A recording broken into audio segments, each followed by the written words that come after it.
Hello दोस्तों, good morning. आप सभी दोस्तों का स्वागत है द के एजुकेशन पर। कैसे हैं आप लोग? कैसी चल रही है आप लोगों की पढ़ाई?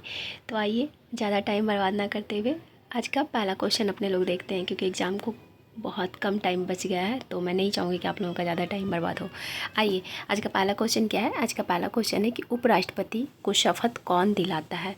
तो उपराष्ट्रपति इस बार बहुत ज़्यादा इम्पोर्टेंट टॉपिक है ये उपराष्ट्रपति वाला, क्योंकि आप लोग अगर करेंट अफेयर से अपडेटेड होंगे तो आप लोगों को पता होगा कि वर्तमान जो उपराष्ट्रपति थे जगदीश धनखड़, उन्होंने त्यागपत्र दे चुका है। इसलिए उपराष्ट्रपति वाला टॉपिक बहुत ज़्यादा इंपॉर्टेंट हो जा रहा है, ठीक है। तो इससे संबंधित सारे क्वेश्चन लगभग आप लोग देख ही लीजिएगा। तो ये शपथ इनको कौन दिलाता है? उपराष्ट्रपति को। पहले आप ये जान लीजिए कि किस अनुच्छेद के तहत इनके शपथ की चर्चा किस अनुच्छेद में किया गया है। तो इनके शपथ का उल्लेख किया गया अनुच्छेद 69 में। किस अनुच्छेद में? अनुच्छेद 69 में। और शपथ कौन दिलाता है? तो शपथ दिलाते हैं राष्ट्रपति। कौन दिलाता है शपथ? तो शपथ दिलाया जाता है राष्ट्रपति के द्वारा, ठीक है। उपराष्ट्रपति किस चीज़ का शपथ लेते हैं? तो ये दो शपथ लेते हैं। कौन कौन सा शपथ लेते हैं? संविधान के प्रति सच्ची श्रद्धा और सच्ची निष्ठा का शपथ लेते हैं। किसकी शपथ लेते हैं उपराष्ट्रपति? तो संविधान के प्रति श्रद्धा और निष्ठा का शपथ लेते हैं राष्ट्रपति। और कौन दिलवाता है इनको शपथ? तो शपथ दिलवाते हैं राष्ट्रपति, ठीक है। उपराष्ट्रपति की बात की जाए तो भारत का एक उपराष्ट्रपति होगा। इसकी चर्चा किस अनुच्छेद में किया गया है? तो अनुच्छेद 63 में किया गया है कि भारत का एक उपराष्ट्रपति होगा, ठीक है। उपराष्ट्रपति राज्यसभा का पदेन सभापति होंगे। इसकी चर्चा किस आर्टिकल में किया गया है? तो आर्टिकल 64 में किया गया है। किस में किया गया है? आर्टिकल 64 में किया गया है, ठीक है। पूछा जाता है उपराष्ट्रपति की योग्यता क्या होनी चाहिए? तो योग्यता की चर्चा किस अनुच्छेद में किया गया? योग्यता की चर्चा उपराष्ट्रपति से संबंधित योग्यता की चर्चा किया गया है अनुच्छेद 66 में। किस अनुच्छेद में किया गया है? अनुच्छेद 66 में योग्यता से संबंधित चर्चा किया गया है। तो योग्यता होना चाहिए कि वह भारत का नागरिक होना चाहिए, ठीक है। भारत में ही जन्म हुआ हो ऐसा नहीं है, वह भारत का नागरिक होना चाहिए। उनकी उम्र 35 वर्ष पूरी हो चुका हो, ठीक है। जो उपराष्ट्रपति पद के लिए एलिजिबल होंगे उनके लिए योग्यता क्या क्या होनी चाहिए? तो वो भारत के नागरिक हो, उनकी उम्र 35 वर्ष पूरी हो चुका हो, राज्यसभा का सदस्य बनने का योग्यता रखता हो वो, ठीक है। लोकसभा का नहीं, राज्यसभा का सदस्य बनने का योग्यता रखता हो वो, ठीक है। और लाभ के पद पर ना हो। ये योग्यता होती है किसी व्यक्ति को उपराष्ट्रपति पद के लिए चुनाव लड़ने के लिए, ठीक है। कितने प्रस्तावक और कितने अनुमोदक की ज़रूरत होती है? क्वेश्चन पूछा जाता है कि उपराष्ट्रपति के लिए कितने अनुमोदक और कितने प्रस्तावक की आवश्यकता होती है? तो 20 अनुमोदक और 20 प्रस्तावक की आवश्यकता होनी चाहिए। अनुमोदक और प्रस्तावक होता क्या है? तो जैसे कि उपराष्ट्रपति का चुनाव होता है तो निर्वाचन मंडल में जो भी सदस्य होते हैं, तो निर्वाचन मंडल में इनके उपराष्ट्रपति के निर्वाचन मंडल में लोकसभा के सभी सदस्य और राज्यसभा के सभी सदस्य होते हैं, ठीक है। तो उनमें से 20 सदस्य ये बात बोले कि ठीक है, ये व्यक्ति उपराष्ट्रपति पद के लिए लड़ेगा, हम इस बात से सहमत है। ये हो गया प्रस्तावक, ठीक है। अनुमोदक मतलब लिखित दे कि हाँ ठीक है, हम चाहते हैं कि ये व्यक्ति उपराष्ट्रपति पद के लिए चुनाव लड़े। तो ये अनुमोदक और प्रस्तावक हो गया। तो कितने अनुमोदक और कितने प्रस्तावक की आवश्यकता है? 20 अनुमोदक और 20 प्रस्तावक की आवश्यकता है, ठीक है। एक क्वेश्चन और पूछा जाता है कि उपराष्ट्रपति अपना त्यागपत्र किसको देते हैं? तो उपराष्ट्रपति अपना त्यागपत्र देते हैं राष्ट्रपति को। किसको देते हैं? राष्ट्रपति को ही वो अपना त्यागपत्र भी देते हैं, ठीक है। और वर्तमान में त्यागपत्र किसने दिया है? तो वर्तमान में त्यागपत्र दिया है जगदीश धनखड़ जी ने। कौन दिया है? जगदीश धनखड़ जी ने, जो उपराष्ट्रपति थे। अभी उपराष्ट्रपति का पद रिक्त है, उपराष्ट्रपति के पद पर कोई भी नहीं है, ठीक है। आइए नेक्स्ट क्वेश्चन देखते हैं। हाँ, एक क्वेश्चन और बहुत इंपॉर्टेंट पूछा जाता है कि अगर उनको पद से हटाना हो, उपराष्ट्रपति को पद से हटाना हो, तो सबसे पहले प्रस्ताव कहाँ लाया जा सकता है? तो इनको हटाने संबंधित प्रस्ताव सबसे पहले राज्यसभा में लाया जाता है, जबकि राष्ट्रपति में ऐसा नहीं है। राष्ट्रपति को हटाने संबंधित प्रस्ताव आप लोकसभा या राज्यसभा कहीं भी ला सकते हैं, लेकिन अगर उपराष्ट्रपति को हटाना हो तो सबसे पहले प्रस्ताव राज्यसभा में लाया जाता है, और राज्यसभा 2/3 बहुमत से पारित कर देगा और लोकसभा साधारण बहुमत से पारित कर देगा। तो उपराष्ट्रपति को हटा हुआ समझा जाएगा, अर्थात उन्हें पद से हटा दिया जाएगा, ठीक है। राज्यसभा का कितना बहुमत होना चाहिए? तो राज्यसभा का पूर्ण बहुमत होना चाहिए, 2/3, ठीक है।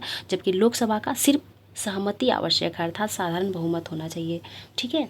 आइए नेक्स्ट क्वेश्चन देखते हैं। हाँ, एक क्वेश्चन ये पूछा जाता है कि कौन से वो व्यक्ति हैं जो संसद की अध्यक्षता तो करते हैं लेकिन उस सदन के सदस्य नहीं होते हैं?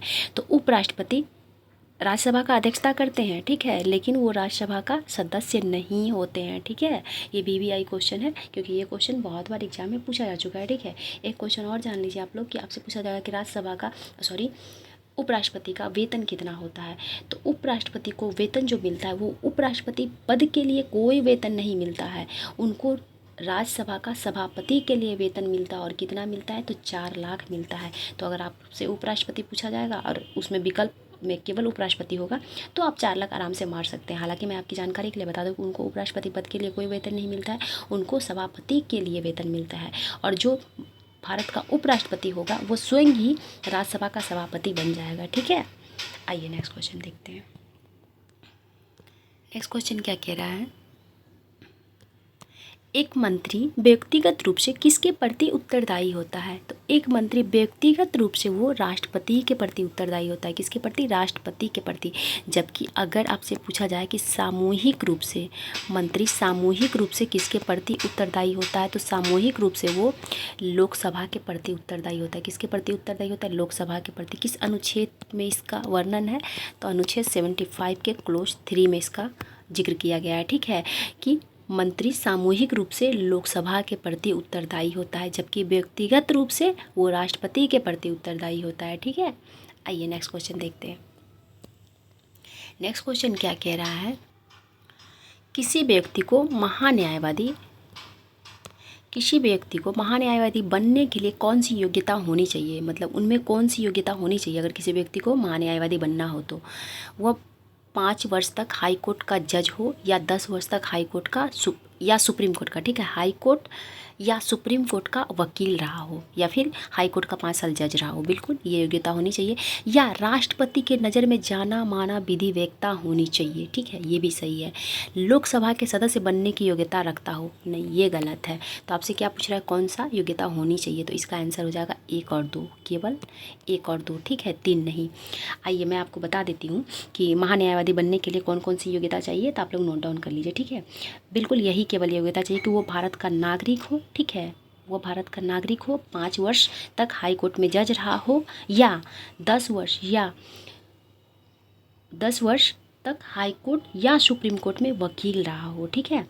या क्या हो? या राष्ट्रपति के नज़र में जाना माना विधिवेत्ता हो। ये तीनों नहीं, इन तीनों में से कोई एक भी होगा तो चलेगा। या तो वो 5 वर्ष तक किसी भी हाई कोर्ट का जज रहा हो, या फिर वो किसी भी हाई कोर्ट का वो 10 साल तक वकील रहा हो, या सुप्रीम कोर्ट का 10 साल तक वकील रहा हो, या नहीं तो राष्ट्रपति के नज़र में वो जाना माना विधिवेत्ता हो, तब भी वो एलिजिबल है महान्यायवादी बनने के लिए, ठीक है। महान्यायवादी का चुनाव नहीं होता। महान्यायवादी को कौन नियुक्त करता है? तो राष्ट्रपति के द्वारा नियुक्त किया जाता है मंत्रिपरिषद के सलाह पर, ठीक है। कौन नियुक्त करता है? राष्ट्रपति नियुक्त करते हैं। किस अनुच्छेद में महान्यायवादी का जिक्र किया गया है? तो अनुच्छेद 76 में महान्यायवादी का उल्लेख किया गया है। किस अनुच्छेद में? अनुच्छेद 76 में, ठीक है। महान्यायवादी की नियुक्ति कौन करता है? राष्ट्रपति करते हैं। महान्यायवादी को पद से हटाने की शक्ति किसमें निहित है? तो राष्ट्रपति में, ठीक है। महान्यायवादी का कार्यकाल कितने दिन का होता है? तो महान्यायवादी का कोई कार्यकाल नहीं होता। ये राष्ट्रपति के पश्चात प्रयत्न होते हैं, अर्थात कि राष्ट्रपति जब भी चाहेंगे तभी उनको हटा सकते हैं पद से, ठीक है। तो महान्यायवादी पश्चात प्रयत्न होते हैं राष्ट्रपति के, इनके कार्यकाल निश्चित नहीं है। और एक क्वेश्चन पूछा जाता है कि महान्यायवादी को वेतन कितना मिलता है? तो कि वेतन भी फिक्स नहीं है, इनको वेतन राष्ट्रपति तय करते हैं कि कितना मिलना चाहिए। राष्ट्रपति अपने हिसाब से इनको वेतन देते हैं। और इनके वेतन को क्या कहा जाता है? तो इनके वेतन को प्राश्रमिक कहा जाता है। क्या कहा जाता है? प्राश्रमिक कहा जाता है। इनके वेतन को वेतन नहीं, प्राश्रमिक कहा जाता है, ठीक है। और इनको वेतन कौन देता है? तो राष्ट्रपति तय करते हैं कि इनको वेतन कितना मिलेगा, ठीक है। इनका वेतन फिक्स नहीं है। आपसे क्वेश्चन पूछा जाएगा कि भारत के प्रथम अटर्नी जनरल या महान्यायवादी कौन थे? तो भारत के प्रथम महान्यायवादी या अटर्नी जनरल MC सीतलवाड़ थे। कौन थे? MC सीतलवाड़ थे। और आपको मैं बता दूं कि सबसे लंबा कार्यकाल तक महान्यायवादी रहने वाले यही व्यक्ति हैं अभी तक में, ठीक है, MC सीतलवाड़। 13 वर्ष तक ये महान्यायवादी के पद पर विराजमान थे। कौन? MC सीतलवाड़। और भारत के प्रथम महान्यायवादी भी MC सीतलवाड़ थे। और महान्यायवादी को ही अटर्नी जनरल भी कहा जाता है, ठीक है।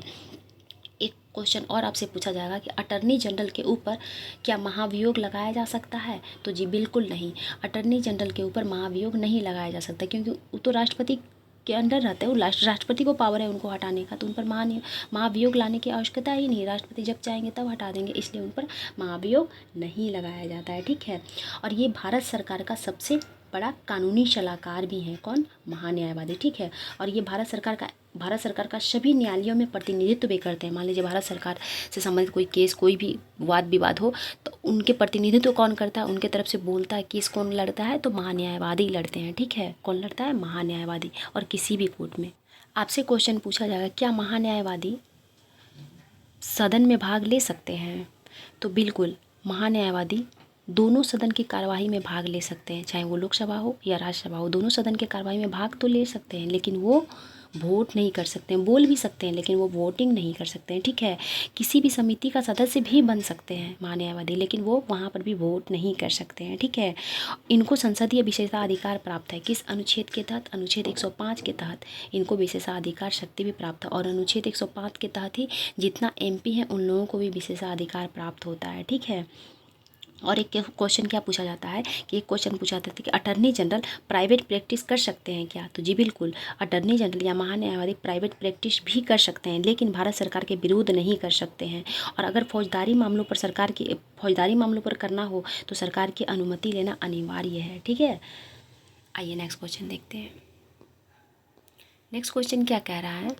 नेक्स्ट क्वेश्चन करेंट अफेयर से रिलेटेड है कि ICC हॉल ऑफ फेम में महेंद्र सिंह से पहले, क्या बोल रहा है, महेंद्र सिंह से पहले कितने भारतीय क्रिकेटर इसमें शामिल हो चुके हैं?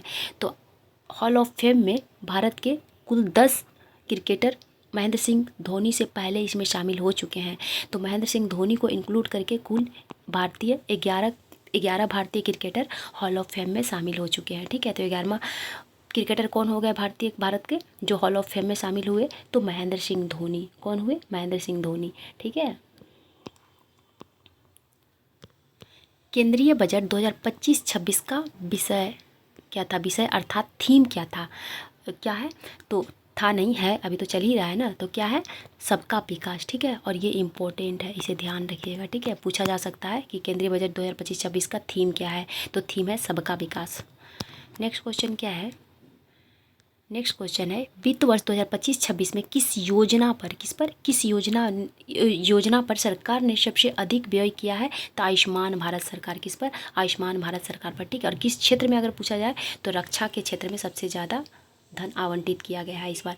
लेकिन किस योजना पर अगर पूछा जाए तो आयुष्मान भारत योजना, ठीक है। नेक्स्ट क्वेश्चन क्या पूछ रहा है कि राज्यसभा के उपसभापति का कार्यकाल कितने दिनों का होता है? किसका? राज्यसभा के उपसभापति का। तो उपसभापति का कार्यकाल कितने दिनों का होता है? मैं तो ये बताना ही उस टाइम पिछले क्वेश्चन में भूल गई कि राज्यसभा के सभापति का कार्यकाल कितने दिन का होता है, अर्थात उपराष्ट्रपति का कार्यकाल कितने दिन का होता है? 5 वर्ष का होता है। कितने दिन का? 5 वर्ष का होता है। और सभापति उपसभापति में बच्चों को बहुत कन्फ्यूजन होता है, क्योंकि सभापति पूछेगा तो सभापति का अगर राज्यसभा का आपसे सभापति पूछ लिया जाए कि राज्यसभा का सभापति का कार्यकाल कितने दिन का होता है, तो राज्यसभा का सभापति का कार्यकाल होता है 5 वर्ष का। कितने दिन का होता है सभापति का कार्यकाल? तो सभापति का कार्यकाल होता है 5 वर्ष का, ठीक है।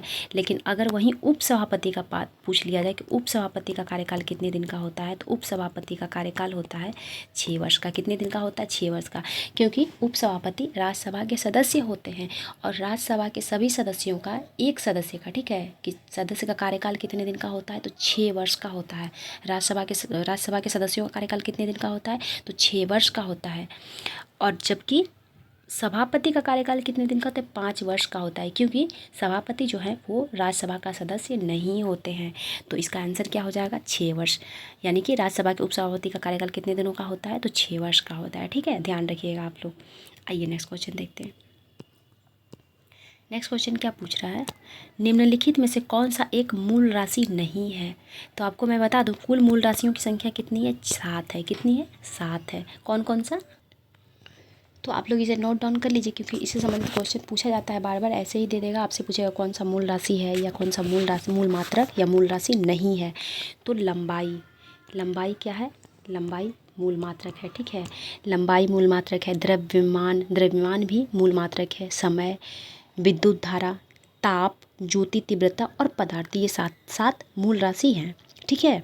क्या है? मूल राशि है। कौन कौन सा?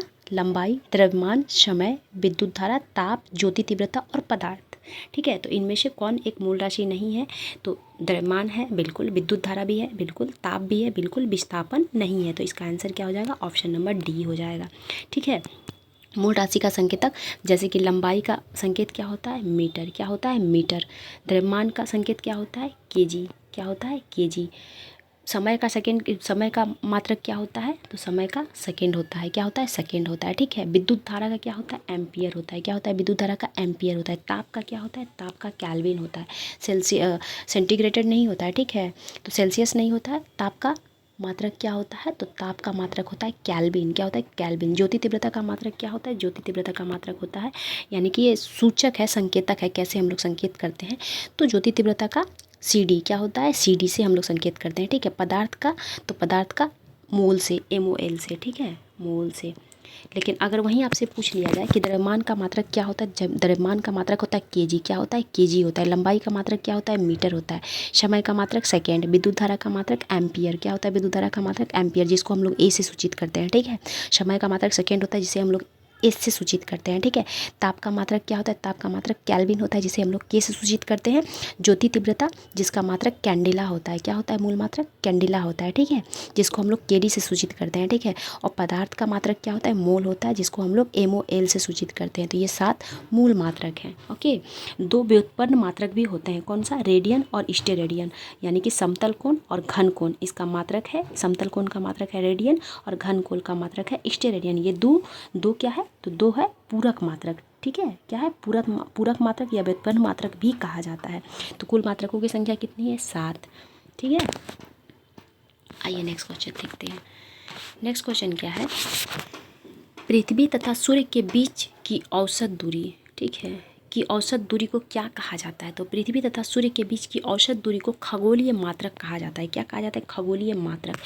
एक खगोलीय मात्रक आपसे पूछा जाएगा, एक खगोलीय मात्रक बराबर कितना होता है। तो एक खगोलीय मात्रक बराबर होता है, एक खगोलीय मात्रक बराबर कितना होता है, एक खगोलीय मात्रक बराबर होता है 1.496 इंटू 10⁻11 मीटर। क्या होता है, 11 मीटर, यानी कि 1.496 इंटू 10⁻11 मीटर होता है एक खगोलीय मात्रक। एक खगोलीय मात्रक बराबर कितना होता है, तो 1.496 इंटू 10⁻11 मीटर, ठीक है। और खगोलीय मात्रक पृथ्वी तथा सूर्य के बीच की औसत दूरी है। क्या है, खगोलीय मात्रक पृथ्वी तथा सूर्य के बीच की औसत दूरी को खगोलीय मात्रक कहा जाता है, ठीक है। अगर आपसे पूछा जाएगा कि एक प्रकाश वर्ष बराबर कितना होता है। प्रकाश वर्ष क्या है, तो दूरी का मात्रक है। क्या है प्रकाश वर्ष, प्रकाश वर्ष दूरी का मात्रक है, यानी कि प्रकाश द्वारा निर्वात में एक वर्ष तय की गई दूरी को प्रकाश वर्ष कहा जाता है, ठीक है।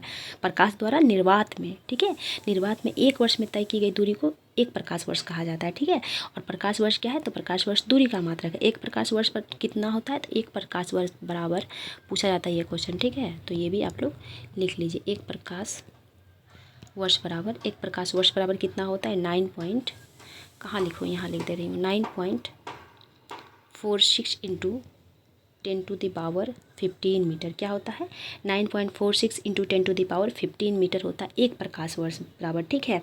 एक पारसेक बराबर क्या होता है, पारसेक भी दूरी का मात्रक होता है, और दूरी का सबसे बड़ा मात्रक कौन सा होता है, तो पारसेक होता है, ठीक है। एक पारसेक बराबर कितना होता है, तो 3.08 इंटू 10⁻16 मीटर। कितना होता है एक पारसेक बराबर, तो एक पारसेक बराबर होता है 3.08 इंटू 10⁻16 मीटर। आपसे पूछा जाएगा कि एक पारसेक बराबर कितना प्रकाश वर्ष होता है, ठीक है।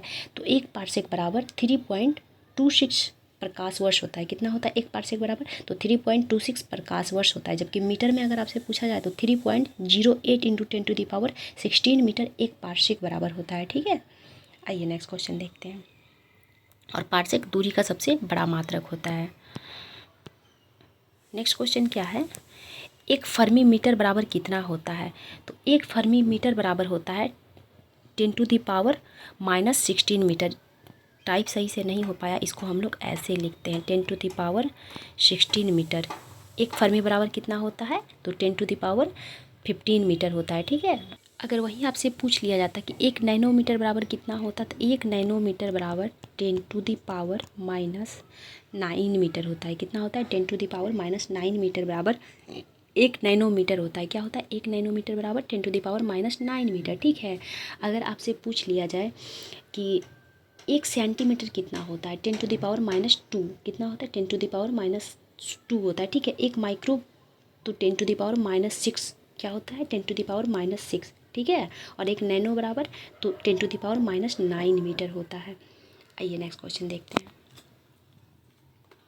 नेक्स्ट क्वेश्चन क्या कह रहा है, निम्नलिखित में से कौन सा मात्रक रहित है। तो कौन सा मात्रक रहित है, अपेक्षित घनत्व। अपेक्षित घनत्व का कोई मात्रक नहीं होता है। क्या होता है, कोई मात्रक नहीं होता है। ठीक है, किसका, अपेक्षित घनत्व का कोई मात्रक नहीं होता है।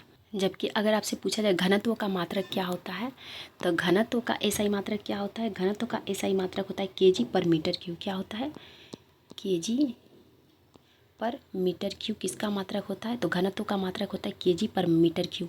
आयतन का मात्रक क्या होता है, तो आयतन का मात्रक क्या होता है, मीटर क्यूब। क्या होता है, मीटर क्यूब मात्रक होता है किसका, आयतन का मात्रक होता है। क्या होता है आयतन का मात्रक, मीटर क्यूब। प्रतिबल का मात्रक क्या होता है, तो प्रतिबल का मात्रक होता है न्यूटन पर मीटर स्क्वायर। क्या होता है, न्यूटन पर मीटर स्क्वायर किसका मात्रक होता है, प्रतिबल का। प्रतिबल का मात्रक क्या होता है, न्यूटन पर मीटर स्क्वायर। जबकि आयतन का मात्रक क्या होता है, मीटर क्यूब। और घनत्व का मात्रक क्या होता है, तो केजी पर मीटर क्यूब होता है। क्या होता है, केजी पर मीटर क्यूब घनत्व का मात्रक होता है। जबकि अपेक्षित घनत्व का कोई मात्रक नहीं होता है। किसका कोई मात्रक नहीं होता है, अपेक्षित घनत्व का कोई मात्रक नहीं होता है। ठीक है, अगर आपसे पूछा जाए एक ऊर्जा का मात्रक पूछा जाता है, ऊर्जा का एसआई मात्रक क्या होता है, तो ऊर्जा का एसआई मात्रक जूल होता है। क्या होता है, जूल होता है। ठीक है, त्वरण का मात्रक क्या होता है, तो मीटर पर सेकेंड स्क्वायर होता है। क्या होता है, मीटर पर सेकेंड स्क्वायर होता है। ठीक है, गुरुत्वाकर्षण नियतांक का मात्रक क्या होता है, तो गुरुत्वाकर्षण नियतांक का मात्रक होता है न्यूटन मीटर स्क्वायर पर केजी स्क्वायर। क्या होता है, न्यूटन मीटर स्क्वायर पर केजी स्क्वायर किसका मात्रक होता है, तो गुरुत्वाकर्षण नियतांक का मात्रक होता है। ठीक है, एक क्वेश्चन पूछा जाता है कि पृष्ठ तनाव का मात्रक क्या होता है, तो पृष्ठ तनाव का मात्रक होता है न्यूटन पर मीटर। क्या होता है, न्यूटन पर मीटर किसका मात्रक होता है, पृष्ठ तनाव का। और बल नियतांक का भी मात्रक न्यूटन पर मीटर ही होता है। ठीक है, क्या होता है, यंग गुणांक का मात्रक तो न्यूटन पर मीटर स्क्वायर। जबकि बल नियतांक का मात्रक क्या होता है, तो न्यूटन पर मीटर। और पृष्ठ तनाव का मात्रक भी न्यूटन पर मीटर ही होता है। ठीक है, श्यानता गुणांक का मात्रक क्या होता है, तो श्यानता गुणांक का मात्रक न्यूटन मीटर स्क्वायर पर सेकेंड होता है। क्या होता है, श्यानता गुणांक का मात्रक न्यूटन मीटर स्क्वायर पर सेकेंड होता है। ठीक है, तो आप लोग याद रखिएगा क्योंकि मूल मात्रक से क्वेश्चन पूछा जाता है कि एसआई मात्रक क्या है किसका। ठीक है, लंबाई का तो आप लोग जानते होंगे, लंबाई का एसआई मात्रक जस्ट मैं बताई मीटर होता है, द्रव्यमान का केजी होता है, समय का सेकंड होता है, क्षेत्र का मीटर स्क्वायर होता है, आयतन का मीटर क्यूब होता है। आइए नेक्स्ट क्वेश्चन देखते हैं। नेक्स्ट क्वेश्चन क्या पूछ रहा है, निम्नलिखित में से कौन सा एक सदिश राशि नहीं है। तो कौन सा सदिश राशि नहीं है, विस्थापन है, त्वरण भी है, वेग भी है, ऊर्जा सदिश राशि नहीं है। ऊर्जा क्या है, तो ऊर्जा एक अदिश राशि है। और अदिश सदिश बहुत फेवरेट टॉपिक है बीपीएससी का। ये क्वेश्चन बीपीएससी सदिश और अदिश से पूछता है हमेशा। तो आइए कुछ एग्जाम्पल देख लेते हैं अदिश राशि का। पहले आप अदिश राशि देख लीजिए।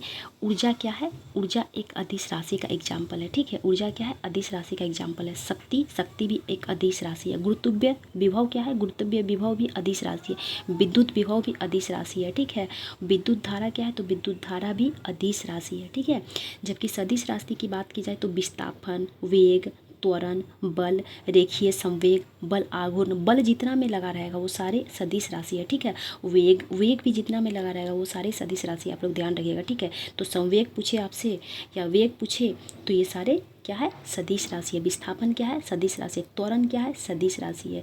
बल क्या है, सदिश राशि है। ठीक है, बल आघूर्ण क्या है, तो बल आघूर्ण भी सदिश राशि है। कोणीय संवेग क्या है, तो देखिए इसमें भी वेग लगा है तो कोणीय संवेग भी सदिश राशि है। ठीक है, क्या है, कोणीय संवेग भी सदिश राशि है। ओके, जबकि विद्युत विभव, दाब, विद्युत वाहक बल, विद्युत धारा, ये सब क्या है, विद्युत वाहक बल इसमें बाल लगा है लेकिन ये अदिश राशि है। तो कुछ कुछ एक्सेप्शन भी होते हैं। तो विद्युत वाहक बल क्या है, अदिश राशि है, ध्यान रखिएगा। विद्युत धारा क्या है, विद्युत धारा भी अदिश राशि का एग्जाम्पल है। ठीक है, क्या है, विद्युत धारा अदिश राशि का एग्जाम्पल है। जबकि विद्युत घन, अगर धारा घनत्व आपसे पूछा जाए तो धारा घनत्व सदिश राशि होता है। क्या होता है, धारा घनत्व, तो धारा घनत्व सदिश राशि होता है।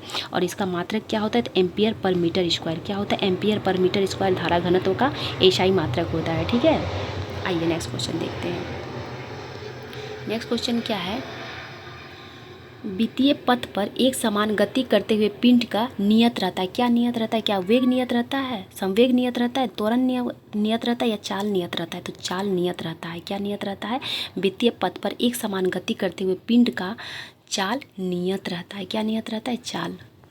तो ये क्वेश्चन आप लोग याद रखिएगा, बहुत इंपॉर्टेंट है। आपसे पूछा जाएगा कि एक समान गति करते हुए पिंड की चाल नियत रहती है जबकि उसका वेग प्रत्येक बिंदु पर परिवर्तित हो जाती है। क्या होता है? उसका वेग जो है प्रत्येक बिंदु पर परिवर्तित हो जाती है। वृत्तीय पथ पर गतिशील कण अपनी दिशा लगातार बदलता रहता है, अर्थात उसका वेग लगातार बदलता रहता है, भले ही उसकी चाल एक समान हो। यानी कि चाल नियत रहता है लेकिन वेग बदलता रहता है। ठीक है, आइए नेक्स्ट क्वेश्चन देखते हैं। नेक्स्ट क्वेश्चन क्या है? पृथ्वी की एकमात्र प्राकृतिक उपग्रह कौन सा है? तो पृथ्वी का एकमात्र प्राकृतिक उपग्रह चंद्रमा है। चंद्रमा क्या है? तो चंद्रमा पृथ्वी का एक उपग्रह है। क्या है? चंद्रमा पृथ्वी का एक उपग्रह है। पिछली बार अभी कुछ एक मंथ पहले ही कोई बिहार में एग्जाम हुआ था जिसमें यह क्वेश्चन पूछा था। ठीक है, तो पृथ्वी का एकमात्र उपग्रह कौन सा प्राकृतिक उपग्रह? तो चंद्रमा है। ठीक है, डेमोस नहीं होता है, डिमोस और फेबोस। डिमोस और फेबोस किसका उपग्रह है? तो डिमोस और फेबोस किसका उपग्रह है? तो डिमोस और फेबोस जो है मंगल ग्रह का उपग्रह है। किसका? मंगल ग्रह का 2 उपग्रह है। मंगल ग्रह का कितने उपग्रह है? तो मंगल ग्रह का 2 उपग्रह है। कौन सा?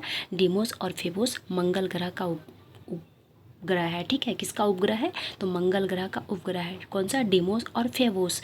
जबकि चंद्रमा का, अब चंद्रमा पृथ्वी का एकमात्र प्राकृतिक ग्रह है। टाइटन किसका उपग्रह है? तो टाइटन शनि का उपग्रह है। किसका है? शनि का। यूरोपा, तो यूरोपा बृहस्पति का है। किसका है? बृहस्पति का। ठीक है, आइए नेक्स्ट क्वेश्चन देखते हैं। नेक्स्ट क्वेश्चन क्या है?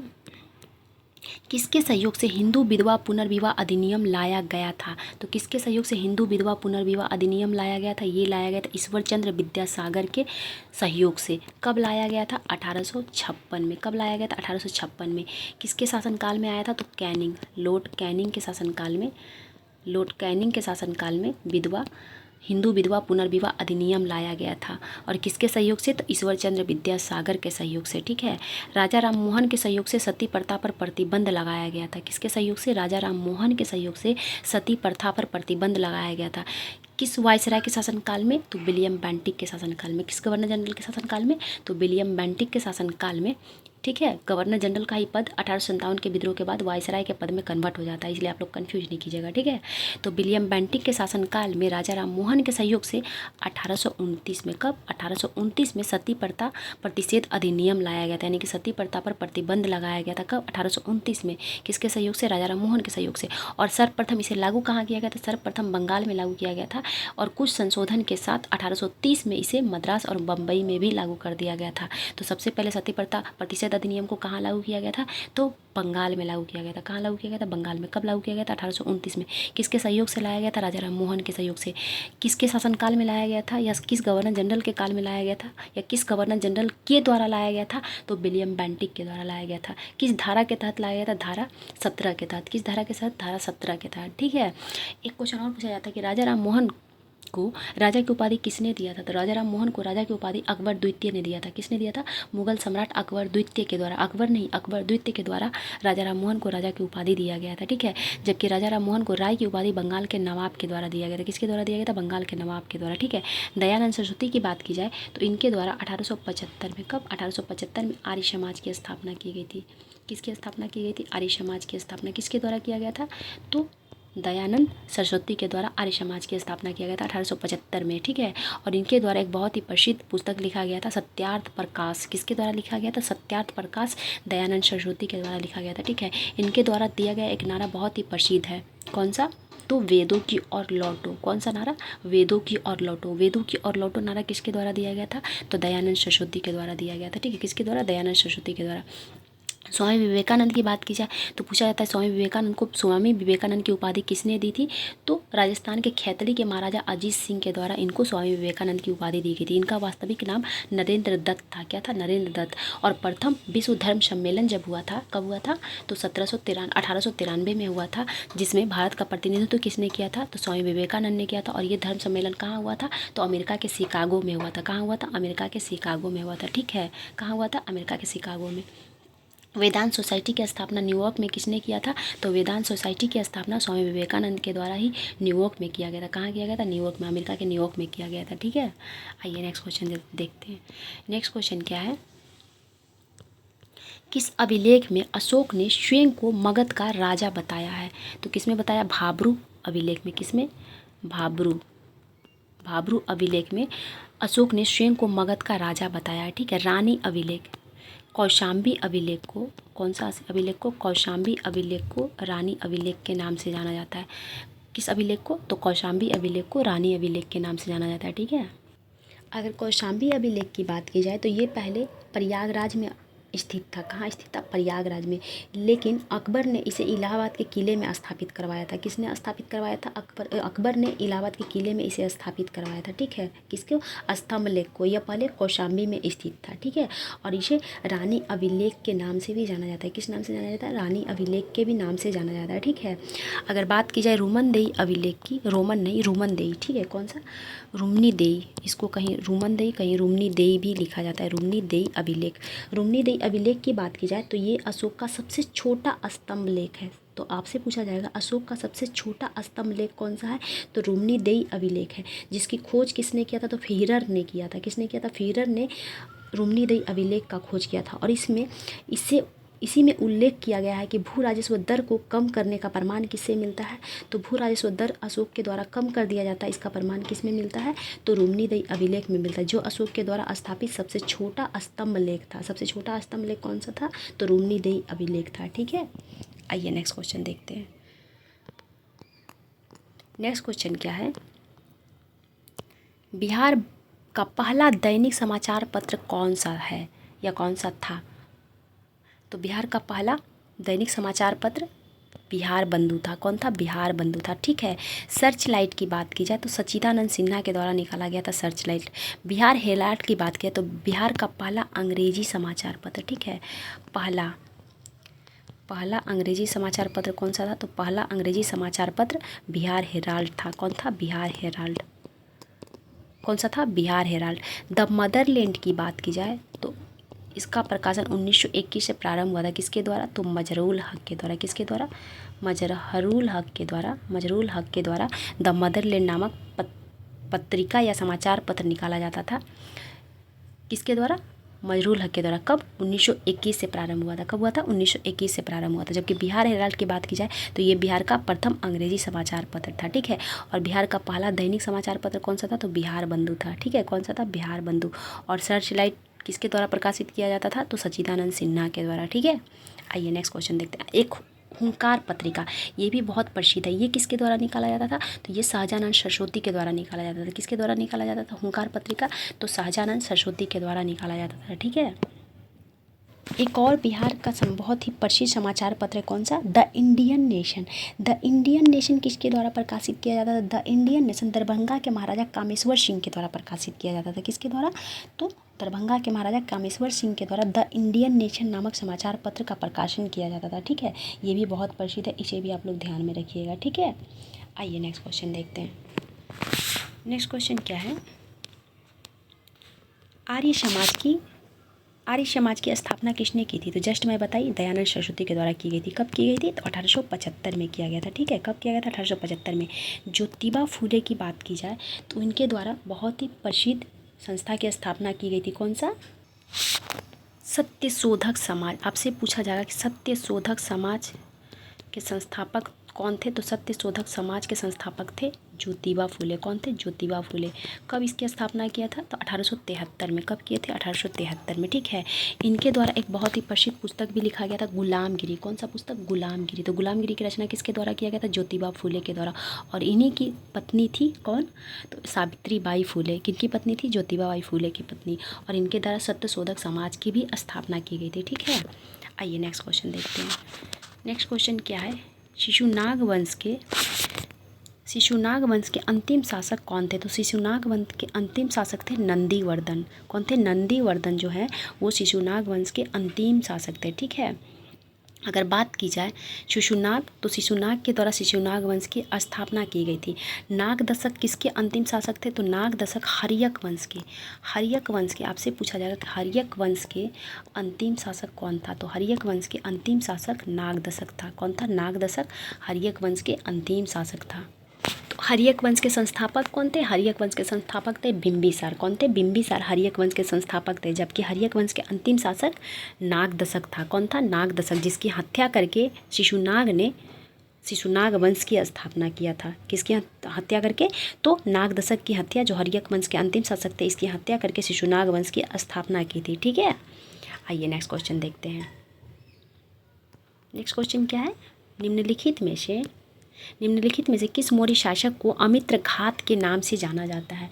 तो किस मौर्य शासक को अमित्रघात के नाम से जाना जाता है? बिंदुसार को। बिंदुसार को किस नाम से जाना जाता है? तो बिंदुसार, पहले तो आप ये जान लीजिए कि ये मौर्य वंश का शासक था। किस वंश का?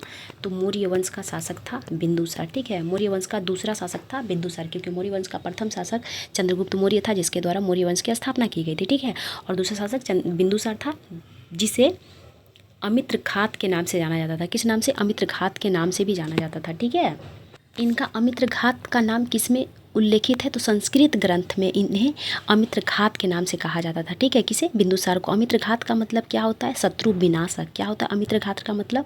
शत्रु विनाशक होता है। ठीक है, अगर वहीं बात किया जाए कि इन्हें जैन ग्रंथ में क्या कहा जाता था, तो बिंदुसार को जैन ग्रंथ में सिंहसेन कहा जाता था। क्या कहा जाता था जैन ग्रंथ में? तो जैन ग्रंथ में बिंदुसार को क्या कहा जाता था? तो सिंहसेन कहा जाता था। क्या कहा जाता था? सिंहसेन कहा जाता था। किसमें? तो जैन ग्रंथ में। किसे कहा जाता था? बिंदुसार को। जबकि संस्कृत ग्रंथ में तो अमित्रघात कहा जाता था। क्या कहा जाता था? अमित्रघात। ठीक है, वहीं अगर वायु पुराण की बात की जाए तो बिंदुसार को वायु पुराण में भद्रसार कहा जाता था। क्या कहा जाता था? भद्रसार कहा जाता था। किसमें? वायु पुराण में। किसे? बिंदुसार को कहा जाता था। ठीक है, आइए नेक्स्ट क्वेश्चन देखते हैं। और अगर बिंबिसार की बात की जाए तो बिंबिसार को क्या कहा जाता था? बिंबिसार को श्रेणिक कहा जाता था। श्रेणिक नाम से किसे जाना जाता था? बिंबिसार को श्रेणिक कहा जाता था। ठीक है, क्या कहा जाता था? श्रेणिक कहा जाता था। ठीक है, आइए नेक्स्ट क्वेश्चन देखते हैं। नेक्स्ट क्वेश्चन क्या है? मौर्य काल में टकसाल के अध्यक्ष को क्या कहा जाता था?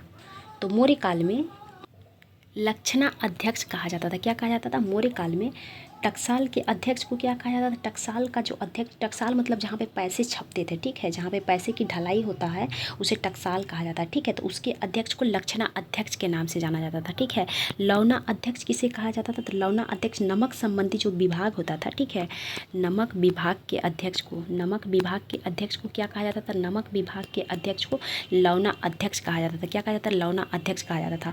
अकारा अध्यक्ष किसे कहा जाता था? तो अकारा अध्यक्ष जो है वो खनिज विभाग के जो अध्यक्ष होते थे, खनिज विभाग का जो प्रधान या अध्यक्ष होते थे, उन्हें अकारा अध्यक्ष के नाम से जाना जाता था। किस नाम से जाना जाता था? अकारा अध्यक्ष के नाम से जाना जाता था। ठीक है, अगर सीता अध्यक्ष की बात की जाए तो सीता अध्यक्ष किसे कहा जाता था? सीता अध्यक्ष कहा जाता था कृषि विभाग के प्रधान को। ठीक है, सीता अध्यक्ष कृषि विभाग के प्रधान को कहा जाता था। ठीक है, जबकि अगर आपसे पूछा जाए कि लेखा विभाग का प्रधान को क्या कहा जाता था, तो अक्षपाटल अध्यक्ष कहा जाता था। क्या कहा जाता? अक्षपाटला अध्यक्ष कहा जाता था लेखा विभाग के प्रधान को। ठीक है, चारागाह के अध्यक्ष को क्या कहा जाता था? तो चारागाह विभाग जो होता था उसके अध्यक्ष को विविधाध्यक्ष कहा जाता था। क्या कहा जाता? विविधाध्यक्ष। ठीक है, लिख दे रही हूँ, विविधाध्यक्ष कहा जाता था। किसको कहा जाता था? तो विविधाध्यक्ष कहा जाता था, जो चारा विभाग का प्रधान होता था। ठीक है, नाव एवं जहाज का जो अध्यक्ष होता था, नाव और जहाज के विभाग जो होता था, उसके प्रधान को नावाध्यक्ष कहा जाता था। क्या कहा जाता था? नावाध्यक्ष कहा जाता था। ठीक है, जबकि जेल खाने का जो अध्यक्ष होता था उसे बंदकारा अध्यक्ष कहा जाता था। क्या कहा जाता? बंदकारा अध्यक्ष कहा जाता था। ठीक है, और बेसियाओं के विभाग के जो अध्यक्ष होते थे उन्हें कनिका अध्यक्ष कहा जाता था। क्या कहा जाता था? कनिका अध्यक्ष कहा जाता था। ठीक है, तो नाम से भी अगर आप नोटिस कीजिएगा ना, तो नाम से भी कहीं ना कहीं थोड़ा थोड़ा संकेत मिल जाता है कि शायद इसके अध्यक्ष को यही कहा जाता होगा। ठीक है, देखिए जैसे देख लीजिए, जेल खाने के अध्यक्ष को बंदकारा अध्यक्ष कहा जाता, तो थोड़ा सा नाम से लग रहा है ना कि शायद जेल खाना का अध्यक्ष होगा, तो बंदकारा अध्यक्ष को। ठीक है, किसे कहा जाता था? जेल खाने के अध्यक्ष को कहा जाता था। ठीक है, आइए नेक्स्ट क्वेश्चन देखते हैं। नेक्स्ट क्वेश्चन क्या है? अच्छा, नेक्स्ट क्वेश्चन आप लोगों के लिए है, इसका आंसर आप लोग मुझे कमेंट बॉक्स में दीजिएगा। ठीक है, कि मध्यकाल में बिहार का कौन सा क्षेत्र मगध के नाम से प्रसिद्ध था? इसका आंसर आप लोग मुझे कमेंट बॉक्स में दीजिएगा, फिर इसका आंसर मैं कल बता दूंगी। ठीक है, कि मध्यकाल में बिहार का कौन सा क्षेत्र मगध के नाम से जाना जाता था। ठीक है, इसका आंसर आप लोग कमेंट बॉक्स में मुझे दीजिएगा। थैंक यू सो मच, मिलते हैं अगले क्लास में।